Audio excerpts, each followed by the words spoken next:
topics and opinions expressed in the following show are solely those of the hosts and their guests and not those of W4CY Radio, its employees, or affiliates. We make no recommendations or endorsements for radio show programs, services, or products mentioned on air or on our web. No liability, explicit or implied, shall be extended to W4CY Radio or its employees or affiliates. Any questions or comments should be directed to those show hosts. Thank you for choosing W4CY Radio.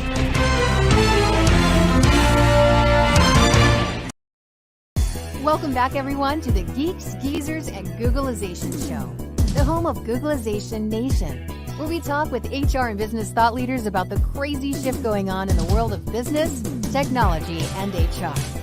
Here's your host, Ira Wolfe.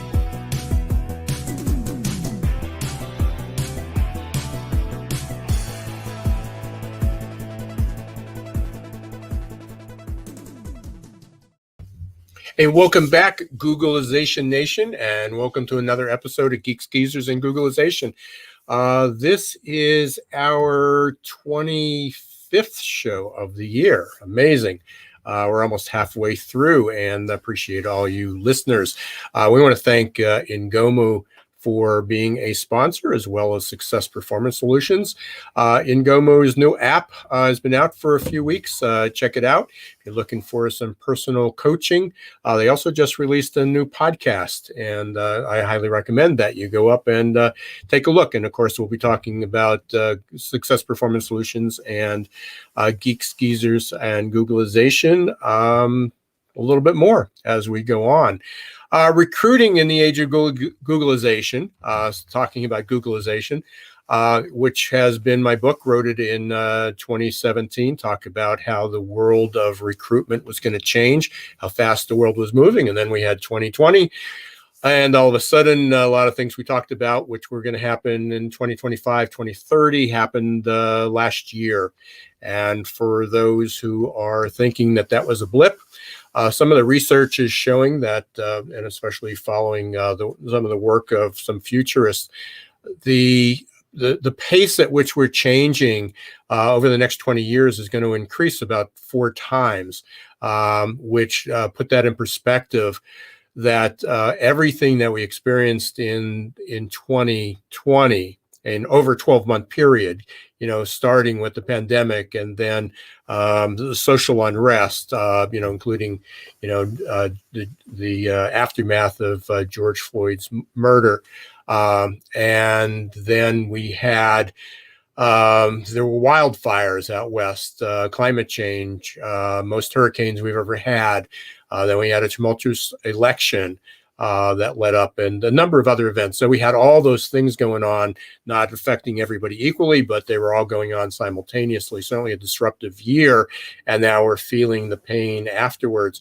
But one of the things that I want you to consider, going back to the pace of change, is that if it's true, this paradigm of accelerating change, by 2020, at the rate of 4 times faster, that means what we experienced in 2020 in 12 months will happen in 3 months, in 1 quarter of the year. And for those of us who will be around 40 years from now, that pace continues. What happened over a 12-month period in 2020 will occur every 11 days, which is terrifying and frightening, but also allows us to fix some of the things that are wrong with our world, and hopefully we'll learn from that and we become more adaptable. I've been talking about adaptability for many, many years, but especially over the last year and a half. So I encourage you to stay tuned. Appreciate you being here. We got some great guests, and today's guest fits in perfectly. We're going to be talking with Rishon Blumberg. He is the author of a new book called Game Changer, how to find 10x talent or how to be 10x in a talent economy. But 10x is fascinating, and I can't wait to kind of dive into this with Rishon. Before we get there, just wanted to make a couple announcements. On Friday, this Friday, June 25th, we are, I will be co-hosting or hosting the Gordon report. We've got Ed Gordon. Ed's new white paper, Job Shock, is just a few weeks from being released. I think it'll probably be in August sometime. He's been dripping what was in it. He continues to update it, and he even anticipated. He's been doing this for 50 years, and he anticipated what the labor market today we're going to look at. So hopefully you will tune in on Friday. If you follow me on LinkedIn, YouTube, or Facebook, you'll be able to get there. We'll be live, or you'll be able to watch the replay there. But we'll be talking about the Gordon report, Job Shock, what the future labor economy is going to look like, and what we can do about it. And so today's show aligns with that perfectly well. So I'd like to introduce Rishon Blumberg. I want to bring him on. Instead of talking about him, let's talk with him. There he is. Hi, Rishon. How are you? I'm great. You heard my intro. And again, talking about 10X, this goes down, this goes from the top to the bottom. I right before the show, I had a doctor's appointment. I was going back, and they were interviewing, a restaurant owner, and, she's closing her store 4 hours early because they can't find staff. We've talked the last couple of weeks, a few amusement parks, or shutting down in the heat of their, they have 3 months out of the year to make money, and they're at the time because they can't find enough people. And so, I'm really excited to hear what you're talking about, because we need some 10X people at the top to really think differently and handle it differently. And your new book was, I think I botched the title a little bit, but it was Game Changer, right? How to be 10X in the talent economy. That is correct. Yeah. You got it right. It goes more than individuals. It's how to be a 10X company. Correct. This economy, and find those people. So let's start with, you've had an interesting background.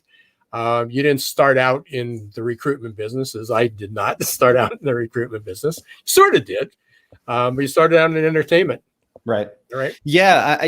Growing up in New York City in the 70s and early 80s, I just was exposed, myself and my partner, we were exposed to people whose parents were in the business. So the entertainment business. And so where other people just sort of fell in love with music because they loved a song, or they wanted to learn more about the musicians, or whatever it was that attracted them to music, for us, it was really about the business that was going on behind the scenes, which I don't think we were that consciously aware of during the 70s and 80s as we were coming up. But just knowing people whose parents were artist managers or entertainment lawyers or concert promoters, it just sort of exposed us to this whole world. And so that was really our entree into representing talent, was seeing this world behind the world, and wanting to be a part of that, wanting to be sort of at the focal point of the creation of pop culture. And that was obviously a segue into talent. So how did you make that transition? Why did you decide to kind of move away from, or maybe you haven't, or expand from managing talent to managing, or managing entertainers to managing talent, corporate talent? Yeah, it certainly wasn't a conscious decision or a planned pivot. I think that what happened was it was a lot of what is going on now, which is that there was change going on in the industry across multiple verticals. In music in particular, you had the disruption from Napster and shifting to downloads, and then ultimately to streaming. And I think it was a little bit of an eye-opener for us, as we had been working in the industry for, at this point, probably 9 years. And so we had a taste of what the old world of the music business was like, and we're getting a taste of what the new music business was going to be like. And that also coincided with a lot of other types of talent coming to the forefront. Like, for example, celebrity chefs. Like, all of a sudden, chefs had agents and managers, and it just, like, there was something that clicked. It clicked for us around 2010, that the way we had learned to manage talent and the way we manage different types of talent probably could be ported to other verticals. Anywhere we felt that there was a large disparity between supply and demand, people that were in high demand, but there was a low supply of them, probably could benefit from having the protection and guidance of agents and managers. And so we tested out that theory. We had been working in technology already, hiring people for the clients we were representing in entertainment to build websites, to build apps for the entertainment world. So we already were aware of some of the issues that were there. And we thought perhaps that this model of representing talent that was in sports entertainment could be effective within technology. And sure enough, once we started 10X Management in technically 2012, but we really started in 2011, it became incredibly apparent just how beneficial this was going to be, both to the talent that we were representing and also to the companies that they were going to go provide services for. So so we throw out the term 10X, and obviously it's 10 times, but it's way beyond that. I mean, it's what is 10X? How would you describe 10X to someone? And then follow up is why do companies need 10X talent? Because we're out there now. It's basically people who can fog a mirror, sometimes are what companies are going after. And if they can get somebody a little bit better than that, but 10X is really a differentiator. Yeah, I mean, so the concept of 10X is something that's been around for a long time. It's had different phrases over the years, but it's really the idea of somebody who's got a very high IQ, right? They're super intelligent, which is great, but that alone is not sufficient to really bring the kind of change or transformational change that a real 10Xer can bring to a company. In addition to being super smart, they have a very high EQ. They understand empathy, how to deal with people, how to deal with teams, how to communicate, how to work with others. So it's the ability to convey the IQ through the EQ that really makes for a complete 10Xer. And some of the things that we talk about in the book, there aren't that many 10Xers realistically. They do exist. We've represented a bunch of them. We talk about and interview some of them in the book. But all of us can strive to be more 10X. And that's really the second half of the book is really geared towards what individuals can do to be more 10X like, and the steps that they can take in their life. And one of those things is to be a constant learner. So, that's sort of what makes a 10Xer is high EQ, high IQ. And why companies need this and why they're so important is the fact that with technology and automation, companies now can do so much more with less. We use in the book the analogy of Blockbuster at its peak, where it employed 50,000 plus people, and Netflix that employs about 5,000 people. And Netflix has revenues and obviously profits that are significantly greater. So you can see when you have 5,000 people, those people better be at the top of their game, because you don't have the ability to just throw numbers at a problem. You really have to have a more elegant and efficient way to solve and iterate and create the technology and the solutions of the future. So that's really the first part of the book is about what companies need to do to prepare themselves to find, attract, manage, and retain that kind of transformational resource. And that's really, to me, that's the heart of the issue that we were facing. And the reason we wrote the book is that we had access, like we represent these people who are just fantastic at what they do. And there were so many blockers at companies from procurement to HR that were preventing these people from solving the problems that these companies desperately needed solved. And that was really the genesis of the book for us. Yeah, there's, I haven't finished reading it. I keep going back and rereading different parts, but there's a book, a new book called Humanocracy out. It's been out about a year. I don't know if you've read it. And, I haven't read it. That sounds great though. Yeah, it's all about bureaucracy, the pitfalls of bureaucracy, and how we've created this bureaucracy, and which has created mediocrity. And how it just gets in the way. So yeah, you probably enjoy that. Been listening to it off and on amongst some other books, as well. But so if we're talking about 10X, how does a company know if they?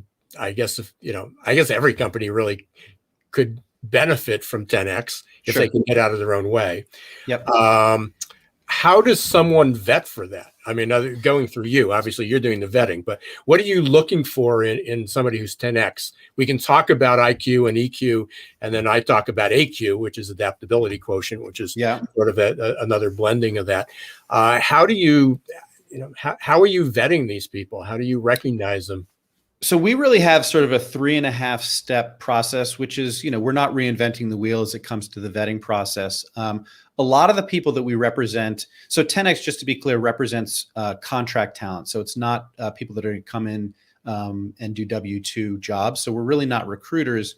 We're really much more of an agency a la a CAA or William Morris in entertainment and sports. What we're looking for first and foremost is a pedigree, right? We're not looking for people that are just coming out of university, and I'm sure there are brilliant 10Xers that are at that phase in their career. We want people who we can look to a pedigree, and it doesn't necessarily mean that they worked at a FANG company, but they have some legitimate experience. They've been tactical and solved problems. There are things that they can point to from either a portfolio or references that can speak to their capability. So we use a lot of your typical reference checking, but we also do two things. One is we do a personality-based series of interviews, and that is really geared around the EQ part of the IQ EQ quotient. We want to make sure that people understand how to relate to others, how they, we want to know how they solve different problems when they're presented with challenges, when they create mistakes themselves. Do they take ownership for those mistakes? Do they pass the buck to somebody else?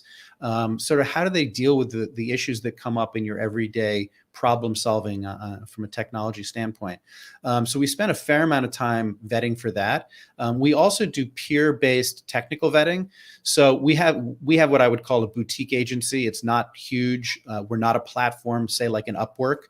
We don't have tens of thousands of people. So we have a couple of hundred people that we represent between individuals and shops. And our network of clients is really only as strong as the weakest link. So we have peers that we already represent whose talent we already feel comfortable with, vet the new talent that we're going to take on. And it isn't sort of a generic code test. It's much more about, again, taking the example of our EQ interviews, it's much more about how do you approach a certain type of problem? If you're faced with this specific technical hurdle, what is your approach to solving that? A lot of times our existing clients who are vetting will look at a new client's GitHub and code repository and see some of the code that they've written to see, is it sophisticated? Is it elegant? Is it rudimentary? Where do they sort of fit into the food chain there?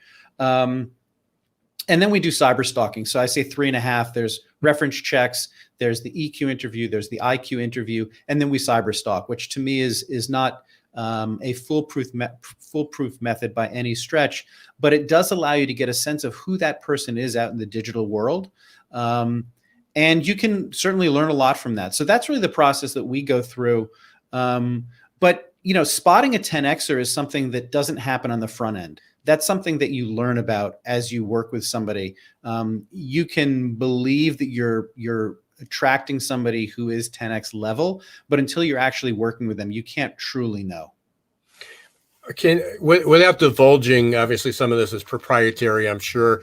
Can you share a result of what a company experiences or how they benefit by hiring someone who's 10X versus somebody who's got 15 years of experience and great references?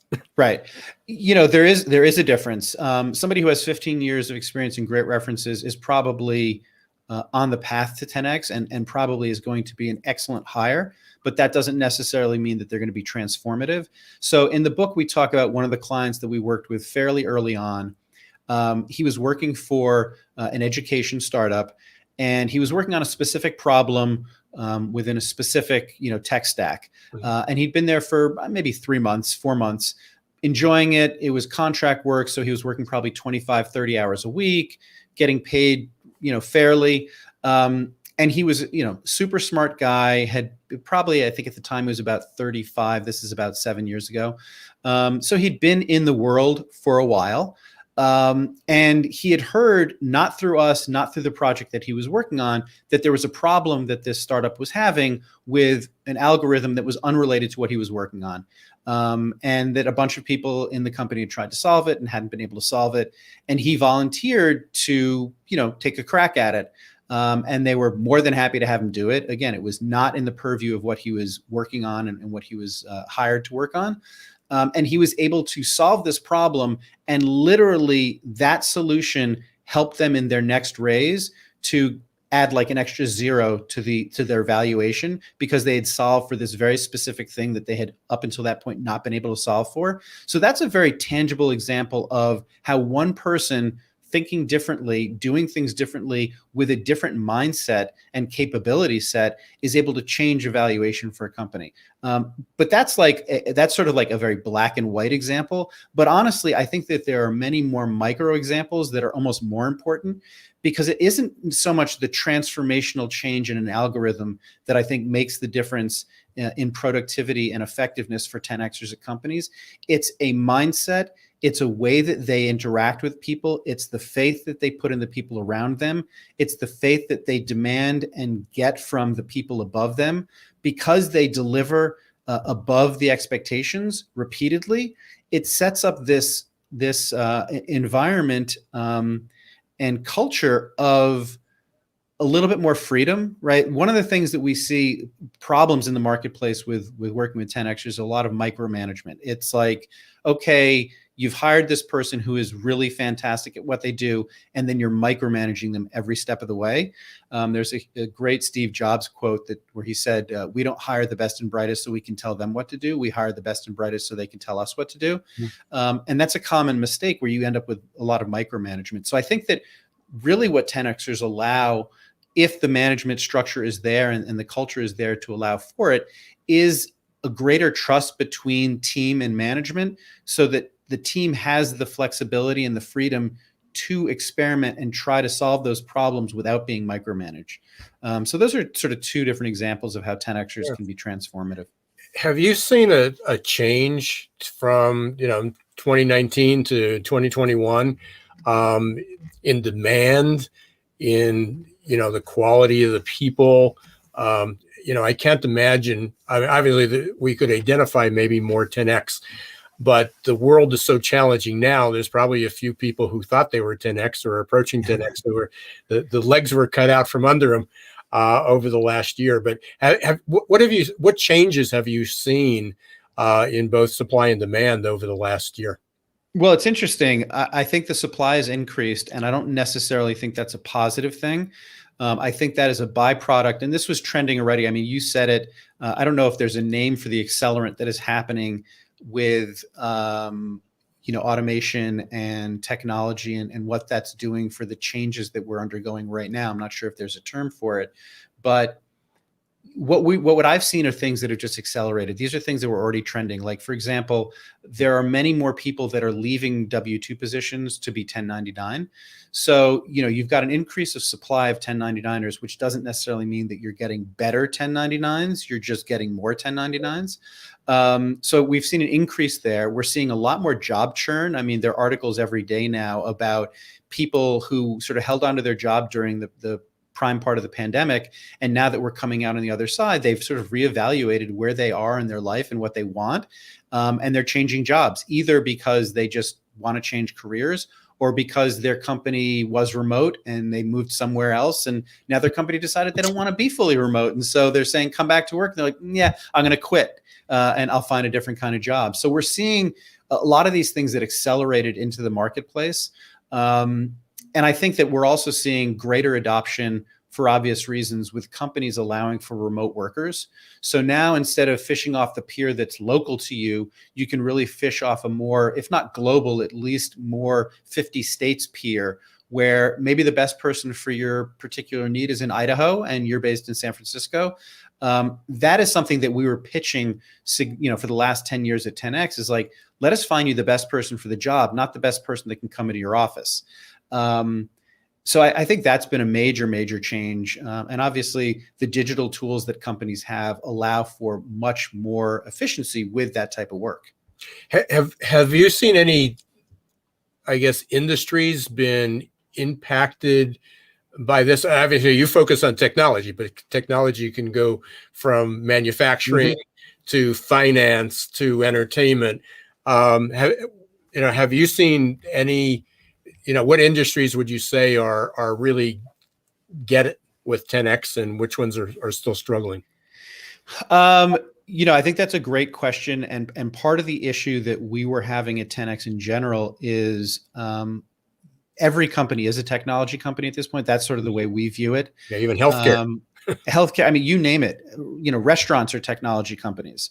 Well, is Domino's that now considers himself an e-commerce company and not a?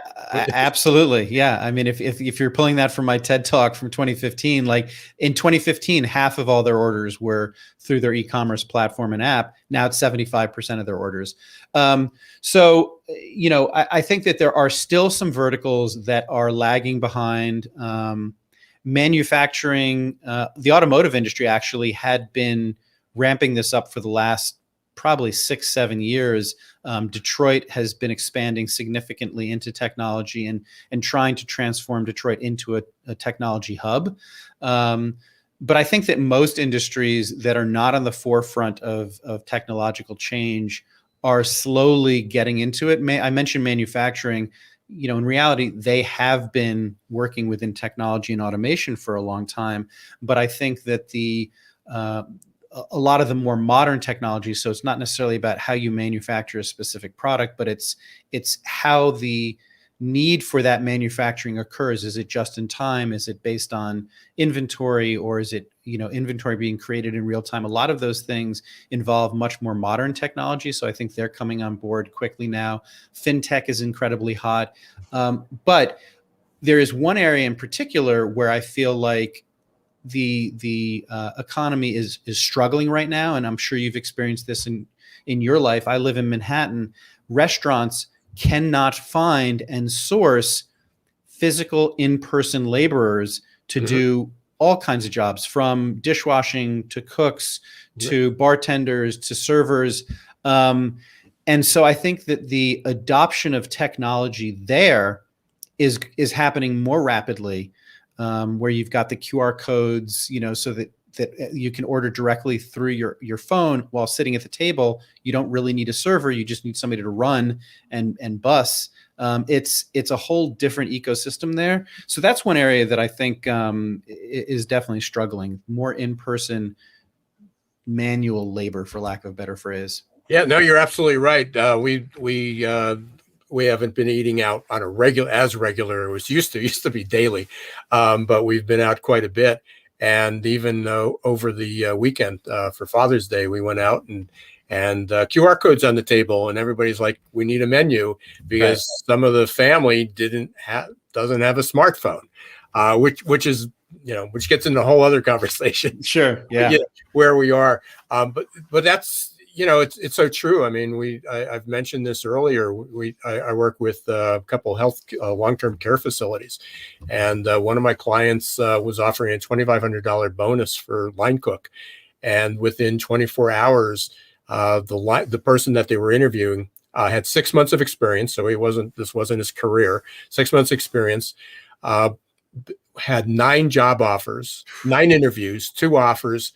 Turned down a $2,500 signing bonus for a line cook because he was guaranteed a bonus plus $19 an hour to work somewhere else as a line cook. So even if you have a QR code and you can reduce the weight on the servers, you still got to get the food out. Yeah. So it's going to take some 10x people to rethink that. Where do you I always end up with this question. Where we a year from now? I got you back. We're June 20 something, 2022. So that seems crazy that we're saying that. But where are we going to be? What are we going to be talking about? I think we're still going to be talking about the friction of the blended workforce, the part remote, part in person, and the difficulty with finding certain types of employees.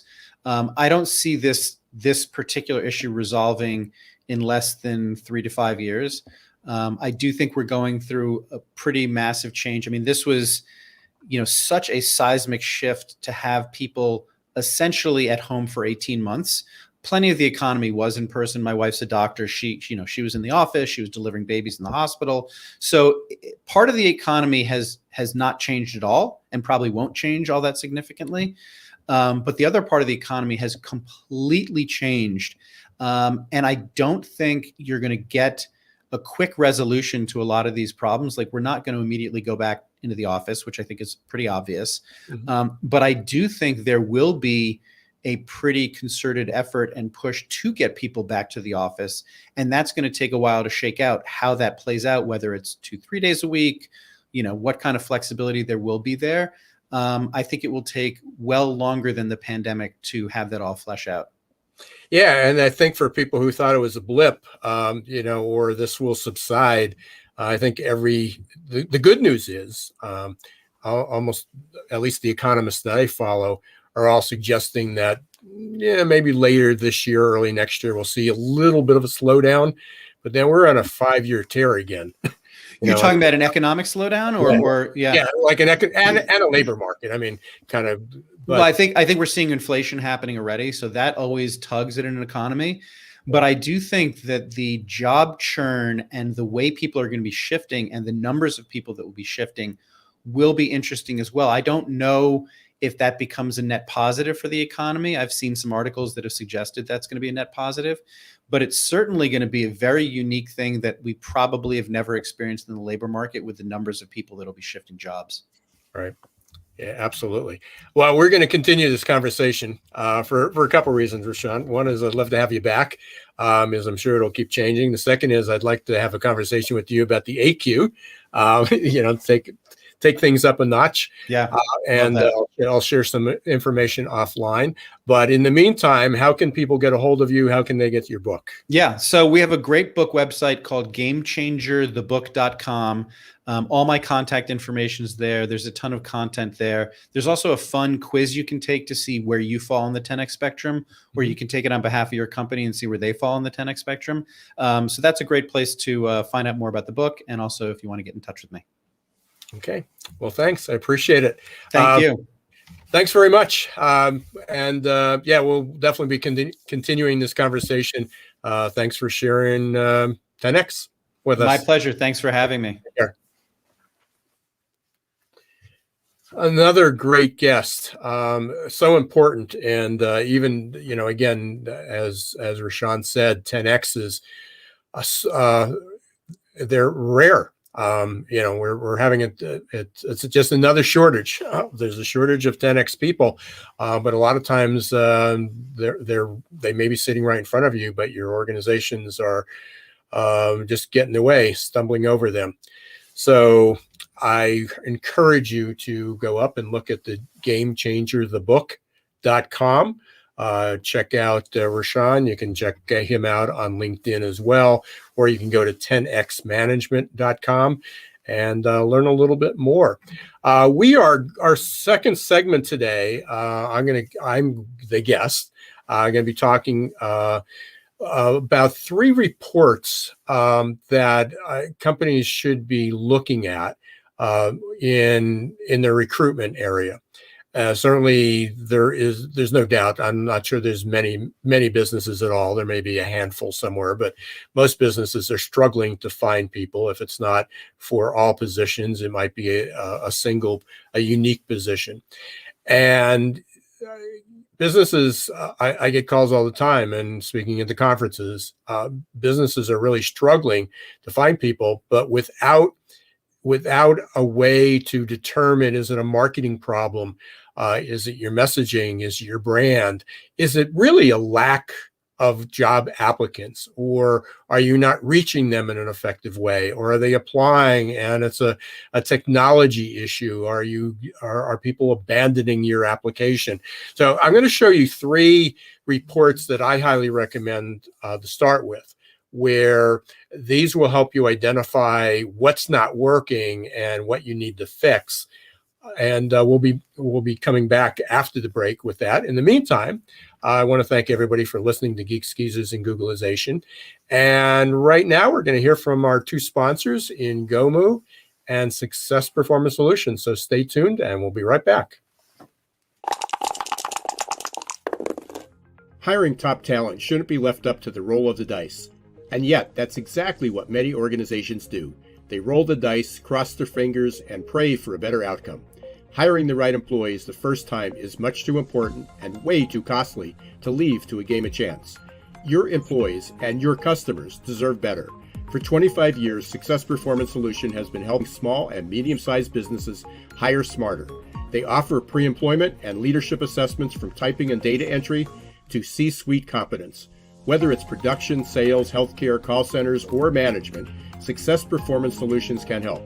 Visit their website at www.successperformancesolutions.com to schedule a free demo or call 800-803-4303.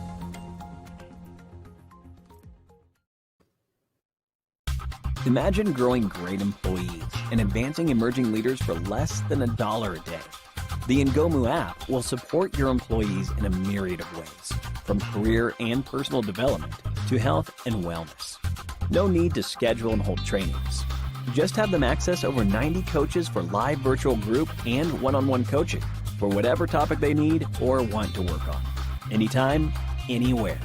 Learn more at ngomu.com today. Hey, welcome back, everyone, to Geeks, Geezers, and Googlization. Let me adjust this camera. Don't know what happened there. There we go. Got blown up. So we had to thank you again to Rishon Blumberg from 10X Management, GameChangerTheBook.com. Please go up and check it out. Again, 10X talent is fascinating, and there's very few people that will actually be 10X talent, but it gives you a good goal and a different concept of how to find people like that. What we're going to talk about in this segment is, again, everybody's struggling to find people, whether it's a restaurant, manufacturing, distribution, truck drivers, healthcare. And we work with all those. Success Performance Solutions works with all those types of organizations. One of the things that I get asked is, where can we find people? And it comes down to in a big picture area. There's two reasons that you're not finding people. One is that you're not reaching the right people. It's either the marketing, the way you're using technology, the lack of technology. People don't know that you're looking, or they do know you're looking, and you have a brand that when people go to Glassdoor or Indeed, they look at, or Google, they look at your ratings, and you got 2 stars, which is a marketing problem. It's a branding problem, and nobody wants to go to a company. Nobody wants to go to a restaurant. Nobody wants to buy products that only have 2 or 3 stars. So one of the things, if that's the reason, you need to fix that. We're not going to be talking about that today, but you can't then blame HR. You can't blame your recruiters. You can't blame the staffing. You can't blame the workers for not wanting to work for you if you have if your brand doesn't demand attracting higher quality people. Nobody wants to work for a company that only gets 2 or 3 stars, unless you're going to pay them a bundle of money. So, but once you do your job postings, and whether it's Indeed, whether it's Glassdoor, whether it's Monster Career Builder, whether you're using social media, once you get your message out there and people hopefully see that posting, that availability, that job, that opportunity that you're presenting, then what happens after that? Which are the most effective sources? One is, do people actually see the ad? What's the most effective sources? Which ones are attracting the biggest quality? If you're attracting the right quality, enough of quality people, but you're not getting them to accept your offer, is the process taking too long, and basically too long of an application and too long of a process, a hiring process? The top 2 reasons identified by the talent board why candidates quit your hiring process. They are interested in working for you, but they give up along the way. They get frustrated or they are disappointed along that way. So let me start with the first of the three reports. And I'm going to have Roxy put up the slide. It's the first slide there, Roxy. That's the one. So number one, and this is a pet peeve of mine, you've probably heard this many, many times, is tracking incomplete applications. What's an incomplete application? I mean, somebody saw your job post, they saw a social media ad, they went to Indeed, they clicked to apply, and they didn't finish the application. Why? Why didn't they not take the time? Well, one of the reasons is maybe it was too many fields. And that's a pet peeve. So anything above 20 fields that somebody has to fill out, and realizing that most people are going to fill that out on a smartphone. One of the problems with filling out on a smartphone is it's more difficult. So nobody's going to fill out 100 field or even a 50 field application on a small device such as that when you've designed it to be completed on a PC, but your market may not have, they might not own a desktop version. The closest thing to that, they might have a laptop, they might have a tablet, but many people, their only connection to the internet, connection to for them applying happens to be through a smartphone or another mobile device. So you need to make sure that not only can it be filled out fairly quickly, no more than about 10 minutes, but that that it's mobile ready, that people have the ability to actually complete it on a mobile phone. You can't, it's difficult or not impossible to fill out a PDF or a long application on a smartphone or a tablet. And top talent, we talked about 10x talent in the earlier segment. Good talent has choices. They're just not going to waste their time, because the second part of that is even if they fill it out, will they even hear from you? So part of it is they might fill it out if you have a reputation for responding quickly. But since most companies don't, and people have been trained that if I fill this application, I'm a 90% chance I'm not going to hear from that company, maybe ever. That's a problem. So number one is incomplete applications. If you're not using software, if you're not using an ATS or an HRIS system that allows you to track that, then I would look at ways that you can get that to happen. But many of the ATS platforms do offer that. I know the ones that we recommend do. And it's a very easy report that if somebody clicks to apply and starts it, even if they don't even put their first name in it, but if they started the application and they don't finish it, then you need to look at that as a problem. Why aren't they doing it? So if we can put that slide up again, I just wanted to show you something. If you notice down here, it tracks where they came from on sources. So one person came from a company website. Why did they leave? But the majority of them happened, in this case of this screenshot that I had prepared, was coming from Facebook job boards. There is a reason that you may be paying for these ads to show up on Facebook job boards, but there is a significant portion, and if I showed you the whole list, it was well over 50% of the incomplete applications were coming from Facebook. So that would be one area you'd want to fix. Either stop spending the money because there's a problem with the integration, or maybe it's the way it's being displayed, or maybe they're being taken from Facebook to your job application, and your job application's not mobile ready. Which obviously people that are using Facebook are all on a mobile device. So there's reasons. So again, is by tracking incomplete applications, not only do you recognize the opportunity to reach out to those people again, but you can identify some sources where you're having a problem. And if you're investing money in those areas, then you either want to fix it or stop investing money, and because it's not helping you. Let's go to the next slide. So what's the next source? In addition to identifying, where they're coming from for incomplete applications, you should identify where they're coming from by which source. And when you're using an ATS, there could be 10, 15, 20, 50, 100 sources where they're coming from. Which ones are the best? And by doing so, you're looking at how many applications did you receive, let's say from Indeed or Indeed Sponsored or your company website or Career Builder. And then in the system we use, it talks about status, and somebody should be reviewing these right away. So within the first day, every one of these should be in the third column reviewed. But obviously if I was a manager and looking at this report, I would say that 36 have no status. They just come in today. You can check on that. But if these came in more than 24 hours ago, why has not someone reviewed them? Or if they did review it, they certainly didn't use the status sections.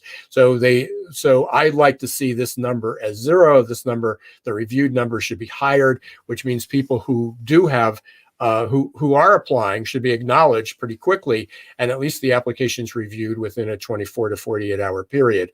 But how many interviews were set up? And then the other part is, if you're not tracking this information, that 12 people were set up for, had an interview that was completed. How long did it take to get that?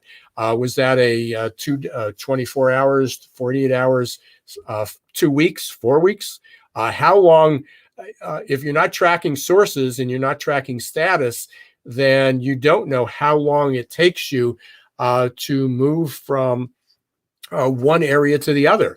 How quickly you can move people through the process. That's incredibly important these days. And if you're not moving people quickly process, then are you communicating with them throughout that process to keep them engaged? But without a sources report and without a sources by status report, you don't have the ability to know how quickly people are being moved along, which are the most effective sources, because then when you get to the end, when you get further along, if you have, let's say from Indeed, you have 90% of the people were not selected, you may get the most applications from there, but it may not be the best resource for you. You may have another source that you're only getting 10 applications from, but 9 of them or 8 of them you hired. That would be a much more effective use of resources. For example, on that same, on I think it's the slide 3, Roxy, if you can put that up. Yeah, here it is. So if we look at similar, a kind of a different way of looking at the data, look at under employee referrals, there were 116 starts under employee referrals. It's one of the best resources that you have, much greater for that same time period than even Indeed and Indeed Sponsored. So doing something right there, high level of completion. But what we don't know is there was only 6 people hired. That's less than, it's about 2-3% of the people that were hired from that. Doesn't look like my client is tracking, is identifying who was hired on this, because I know there was many more people hired here. So maybe this number is higher. But this, as a manager, would be worrisome to me to find out that all these people being interviewed and people are completing it. And we're investing time, money, and effort in advertising and promoting jobs and paying employee referrals. But we're not tracking how many people are hired. And without that, you can't track how quickly those jobs are being filled, and was the flow quick enough. And then also, what's the best quality? So you can imagine if these were up to date and accurate, we would know whether our investment in Indeed Sponsored ads is paying off, or should we funnel more money into employee referrals? Maybe we should be using Facebook more often. Without this data, it's almost impossible to improve your recruitment, your talent acquisition, without just throwing more money, more people, and more time into that. So the 3 reports I would highly recommend that you start with is number 1, incomplete applications. 2 is sources. And then if possible, break it down, sources by status, where people fall. And then the third area, certainly would be on conversions by workflow. and again, which also includes, not when you look at sources, also includes your employee referral. Slight difference between the second and the third. Don't get hung up on that. But if anybody has any questions, please reach out to me. I do go into that. I'm going to be writing an article about that, so it's not available yet. I do talk a little bit about that in my book, Recruiting in the Age of Googlization. And you can get that, still get that. One is you can go to besthrbook.com and get it for the price of delivery. The book, I'm still giving the book away free. You can get a free excerpt, you get a free download, and then you get a signed paper copy of the book. And that is available at besthrbook.com. Because it was selected by two different organizations as one of the best books of all time for HR. Finally, if you want more information, you can go up to the website and you can watch one of my more recent webinars. Duct tape can't fix your FCD'd up candidate experience. If you want the link, please just reach out to me. You can do that on LinkedIn. Go up to the website, or you can find me on any social media, Twitter, Facebook, and I'm constantly posting up there. I want to thank you again. I really appreciate you taking the time to be here. You have a lot of choices out there, lots of podcasts, lots of live streams, lots of things to do these days. But I do appreciate you being part of Googlization Nation, being a loyal listener to Geeks Geezers and Googlization. If you have the opportunity and a chance, please leave a rating and a review up on the podcast or on YouTube or Facebook. Every little bit helps to spread the word. Next, I want to thank Rishon Blumberg again for being our guest.